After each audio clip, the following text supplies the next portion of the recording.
That splendid music, the coming in music, the Elephant March from Aida, is the music I've chosen for my funeral. And you can see why it's triumphal. I won't feel anything, but if I could, I would feel triumphal at having lived at all, and at having lived on this splendid planet, and having been given the opportunity to understand something about why I was here in the first place before not being here.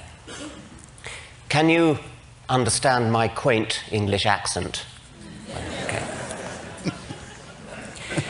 Like everybody else, I was entranced yesterday by the animal session, Robert Full and Franz Lanting and others, the beauty of the things that they showed. The only slight jarring note was when Jeffrey Katzenberg said of the Mustang, the most splendid creatures that God put on this earth. Now, of course, we know that he didn't really mean that, but in this country at the moment, you can't be too careful. I'm a biologist, and the central theorem of our subject, the theory of design, Darwin's theory of evolution by natural selection, in professional circles everywhere, it's of course universally accepted. In non-professional circles outside America, it's largely ignored. But in non-professional circles within America, it arouses so much hostility that it's fair to say that American biologists are in a state of war. The war is so worrying at present, with court cases coming up in one state after another, that I felt I had to say something about it. If you want to know what I have to say about Darwinism itself, I'm afraid you're going to have to look at my books, which you won't find in the bookstore outside. Contemporary court cases often concern an allegedly new version of creationism called intelligent design, or ID. Don't be fooled. There's nothing new about ID. It's just creationism under another name. Rechristened, I choose the word advisedly, for tactical political reasons. The arguments of so-called ID theorists are the same old arguments that have been refuted again and again since Darwin down to the present day. There is an effective evolution lobby coordinating the fight on behalf of science, and I try to do all I can to help them, but they get quite upset when people like me dare to mention that we happen to be atheists as well as evolutionists. They see us as rocking the boat, and you can understand why. Creationists, lacking any coherent scientific argument for their case, fall back on the popular phobia against atheism. Teach your children evolution in biology class, and they'll soon move on to drugs, grand larceny, and sexual perversion.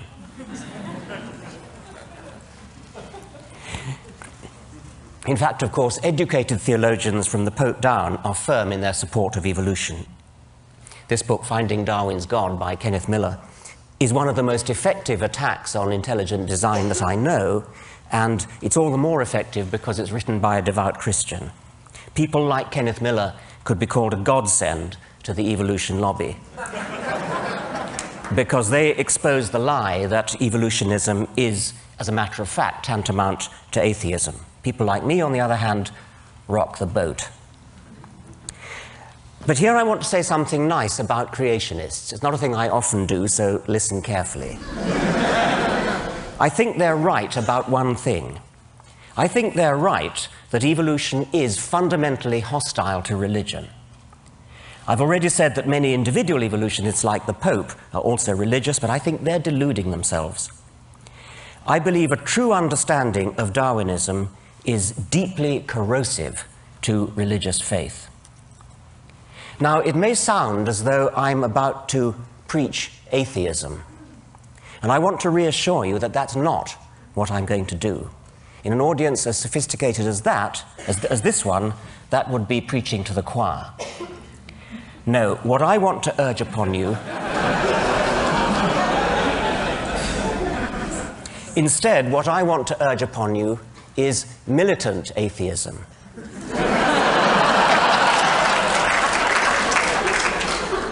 But that's putting it too negatively. If I was a person who were interested in preserving religious faith, I would be very afraid of the positive power of evolutionary science, and indeed science generally, but evolution in particular, to inspire and enthrall, precisely because it is atheistic. Now, the difficult problem for any theory of biological design is to explain the massive statistical improbability of living things. Statistical improbability in the direction of good design. Complexity is another word for this. The standard creationist argument, there is only one, they all reduce to this one, takes off from statistical improbability. Living creatures are too complex to have come about by chance, therefore they must have had a designer. This argument, of course, shoots itself in the foot. Any designer capable of designing something really complex has to be even more complex himself. And that's before we even start on the other things he's expected to do, like forgive sins, bless marriages, listen to prayers, favor our side in a war, disapprove of our sex lives, and so on. Complexity is the problem that any theory of biology has to solve. And you can't solve it by postulating an agent that is even more complex, thereby simply compounding the problem. Darwinian natural selection is so stunningly elegant because it solves the problem of explaining complexity in terms of nothing but simplicity. Essentially, it does it by providing a smooth ramp of gradual, step-by-step increment. But here I only want to make the point that the elegance of Darwinism is corrosive to religion precisely because it is so elegant, so parsimonious, so powerful, so economically powerful. It has the sinewy economy of a beautiful suspension bridge. The God theory is not just a bad theory, it turns out to be in principle incapable of doing the job required of it. So returning to tactics and the evolution lobby, I want to argue that rocking the boat may be just the right thing to do. My approach to attacking creationism is unlike the evolution lobby. My approach to attacking creationism is to attack religion as a whole. And at this point, I need to acknowledge the remarkable taboo against speaking ill of religion. And I'm going to do so in the words of the late Douglas Adams, a dear friend who, if he never came to TED, certainly should have been invited. He was? He was, good. I thought he must have been. He begins this speech, which was tape-recorded in Cambridge shortly before he died. He begins by explaining how science works through the testing of hypotheses that are framed to be vulnerable to disproof. And then he goes on, I quote, "Religion doesn't seem to work like that. It has certain ideas at the heart of it which we call sacred or holy. What it means is, here is an idea or a notion that you're not allowed to say anything bad about. You're just not. Why not? Because you're not." Why should it be that it's perfectly legitimate to support the Republicans or Democrats, this model of economics versus that, Macintosh instead of Windows, but to have an opinion about how the universe began, about who created the universe, no, that's holy. So we're used to not challenging religious ideas. And it's very interesting how much of a furore Richard creates when he does it. He meant me, not that one. Everybody gets absolutely frantic about it, because you're not allowed to say these things. Yet when you look at it rationally, there is no reason why those ideas shouldn't be as open to debate as any other, except that we've agreed somehow between us that they shouldn't be. Well, that's the end of the quote from Douglas. In my view, not only is science corrosive to religion, religion is corrosive to science.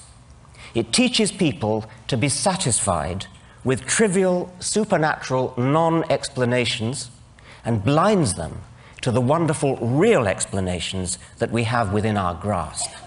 It teaches them to accept authority, revelation, and faith instead of always insisting on evidence.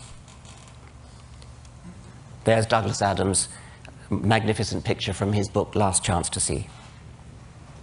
Now, there's a typical scientific journal, the Quarterly Review of Biology, and I'm going to put together, as guest editor, a special issue on the question, did an asteroid kill the dinosaurs? And the first paper is a standard scientific paper presenting evidence.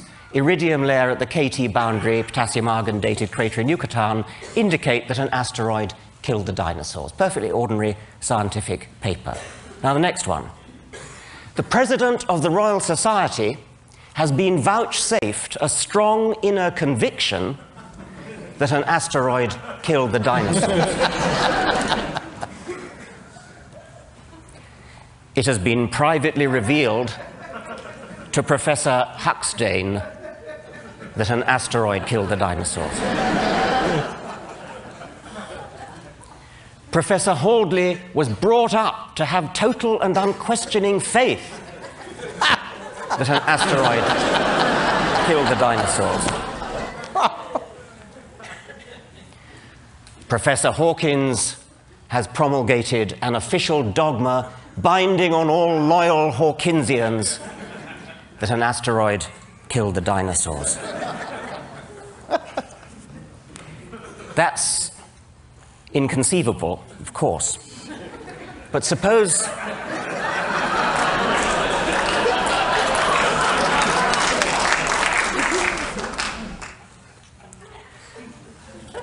in 1987, a reporter asked George Bush Sr. whether he recognized the equal citizenship and patriotism of Americans who are atheists. Mr. Bush's reply has become infamous.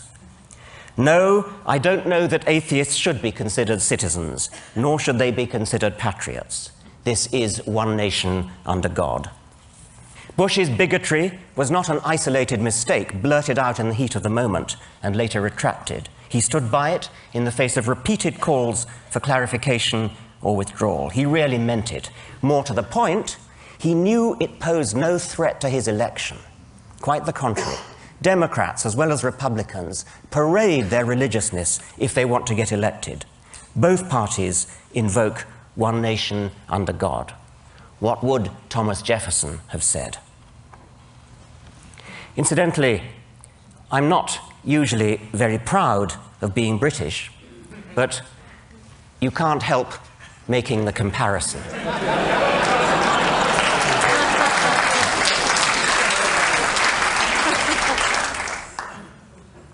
In practice, what is an atheist? An atheist is just somebody who feels about Yahweh the way any decent Christian feels about Thor or Baal or the golden calf. As has been said before, we are all atheists about most of the gods that humanity has ever believed in. Some of us just go one god further.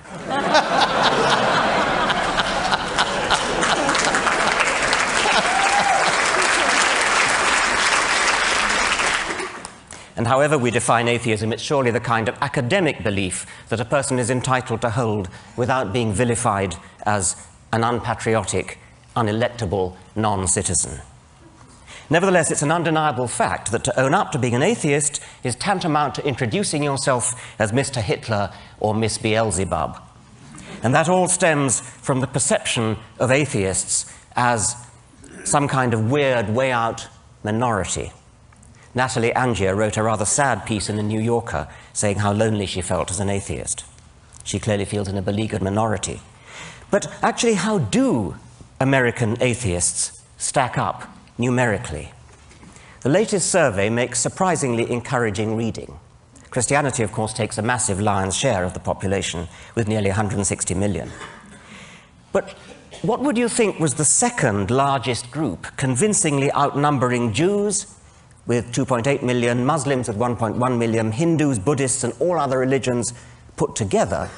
The second largest group, with nearly 30 million, is the one described as non-religious or secular.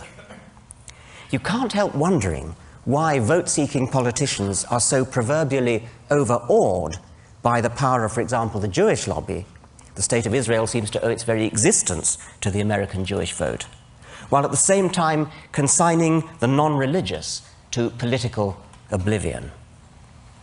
This secular non-religious vote, if properly mobilized, is 9 times as numerous as the Jewish vote. Why does this far more substantial minority not make a move to exercise its political muscle? Well, so much for quantity. How about quality? Is there any correlation, positive or negative, between intelligence and tendency to be religious?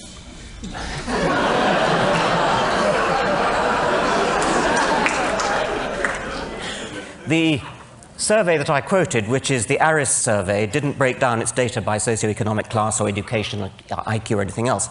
But a recent article by Paul G. Bell in the Mensa magazine provides some straws in the wind. Mensa, as you know, is an international organization for people with very high IQ. And from a meta-analysis of the literature, Bell concludes that, I quote, of 43 studies carried out since 1927 on the relationship between religious belief and one's intelligence or educational level, all but 4 found an inverse connection.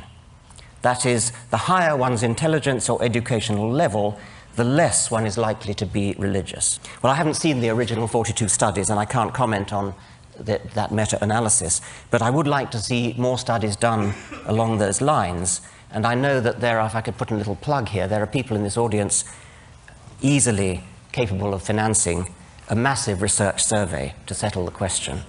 And I put the suggestion up for what it's worth. But let me now show you some data that have been properly published and analyzed on one special group, namely top scientists.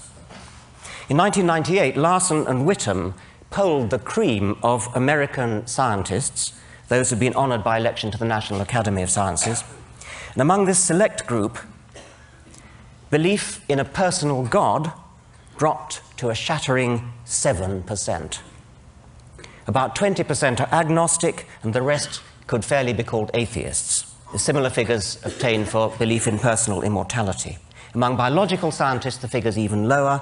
5.5% only believe in God. In physical scientists, it's 7.5%. I've not seen corresponding figures for elite scholars in other fields, such as history or philosophy, but I'd be surprised if they were different. So we've reached a truly remarkable situation, a grotesque mismatch between the American intelligentsia and the American electorate. A philosophical opinion about the nature of the universe, which is held by the vast majority of top American scientists, and probably the majority of the intelligentsia generally, is so abhorrent to the American electorate that no candidate for popular election dare affirm it in public. If I'm right, this means that high office in the greatest country in the world is barred to the very people best qualified to hold it, the intelligentsia, unless they're prepared to lie about their beliefs. To put it bluntly, American political opportunities are heavily loaded against those who are simultaneously intelligent and honest.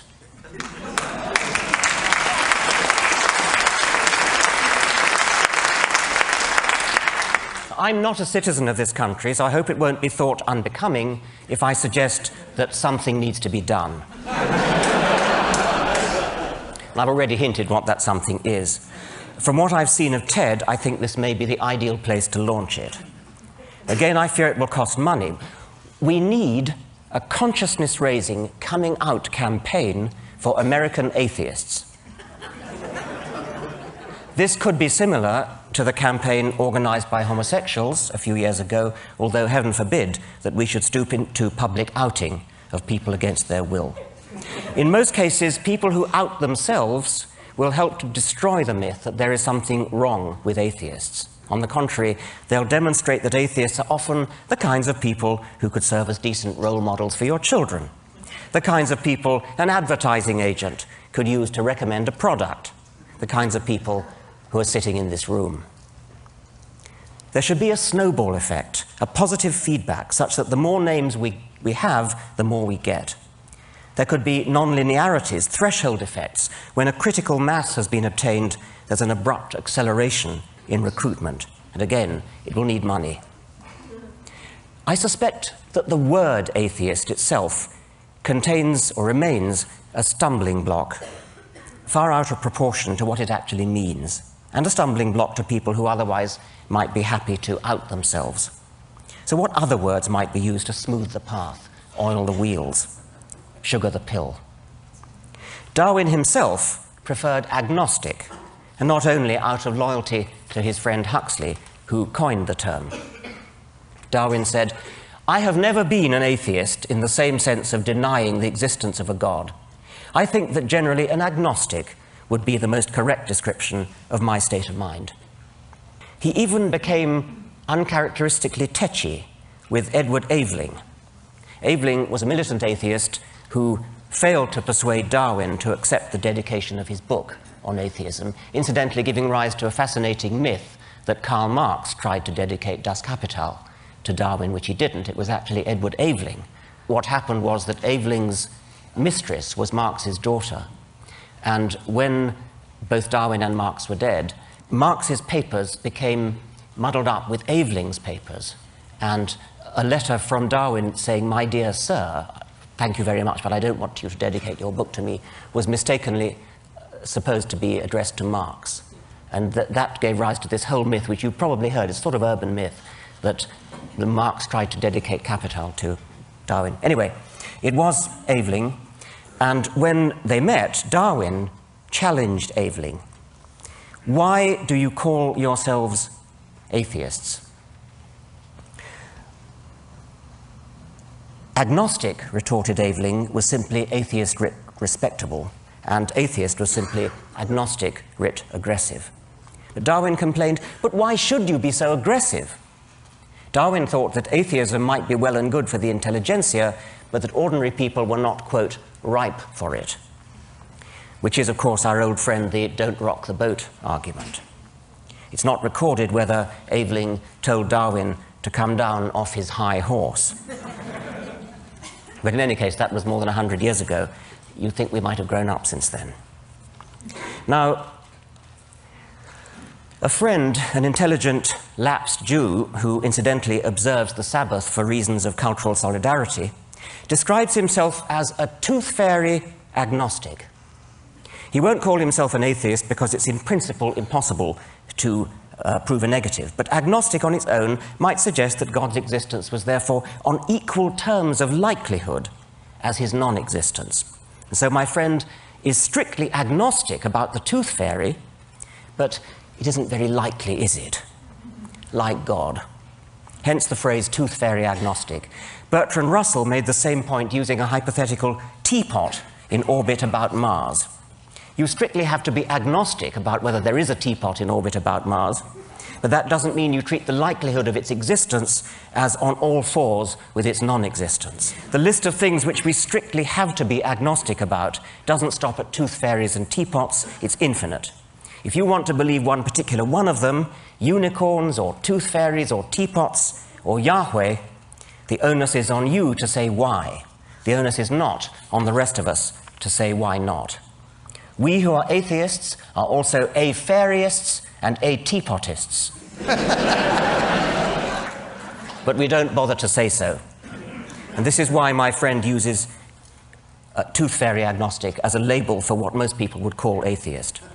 Nonetheless, if we want to attract deep down atheists to come out publicly, we're going to have to find something better to stick on our banner than tooth fairy or teapot agnostic. So how about humanist? This has the advantage of a worldwide network of well-organized associations and journals and things already in place. My problem with it is only its apparent anthropocentrism. One of the things we've learned from Darwin is that the human species is only one among millions of cousins, some close, some distant. And there are other possibilities like naturalist, but that also has problems of confusion because Darwin would have thought naturalist. Naturalist means, of course, as opposed to supernaturalist, and it is used sometimes. Darwin would have been confused by the other sense of naturalist, which he was, of course, and I suppose there might be others who would confuse it with nudism. Such people might be those belonging to the British lynch mob, which last year attacked a paediatrician in mistake for a paedophile.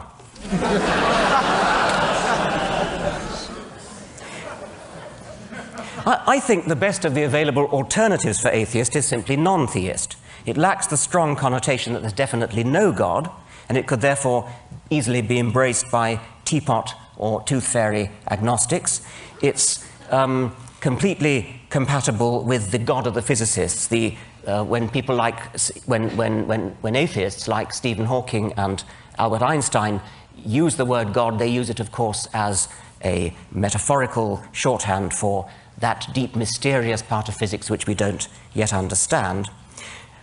Non-theist will do for all that, yet unlike atheist, it doesn't have the same phobic, hysterical responses. But I think, actually, the alternative is to grasp the nettle of the word atheism itself, precisely because it is a taboo word, carrying frissons of hysterical phobia. Critical mass may be harder to achieve with the word atheist than with the word non-theist, or some other non-confrontational word. But if we did achieve it with that dread word, atheist itself, the political impact would be even greater. Now, I said that if I were religious, I'd be very afraid of evolution. I'd go further. I would fear science in general if properly understood. And this is because the scientific worldview is so much more exciting, more poetic, more filled with sheer wonder than anything in the poverty-stricken arsenals of the religious imagination. As Carl Sagan, another recently dead hero, put it, how is it that hardly any major religion has looked at science and concluded, this is better than we thought? The universe is much bigger than our prophets said, grander, more subtle, more elegant. Instead, they say, no, no, no, my God is a little God, and I want him to stay that way. A religion, old or new, that stressed the magnificence of the universe, as revealed by modern science, might be able to draw forth reserves of reverence and awe hardly tapped by the conventional faiths. Now, this is an elite audience, and I would therefore expect about 10% of you to be religious. Many of you probably subscribe to our polite cultural belief that we should respect religion. But I also suspect that a fair number of those secretly despise religion as much as I do. If you're one of them, and of course many of you may not be, but if you are one of them, I'm asking you to stop being polite, come out and say so. And if you happen to be rich, give some thought to ways in which you might make a difference.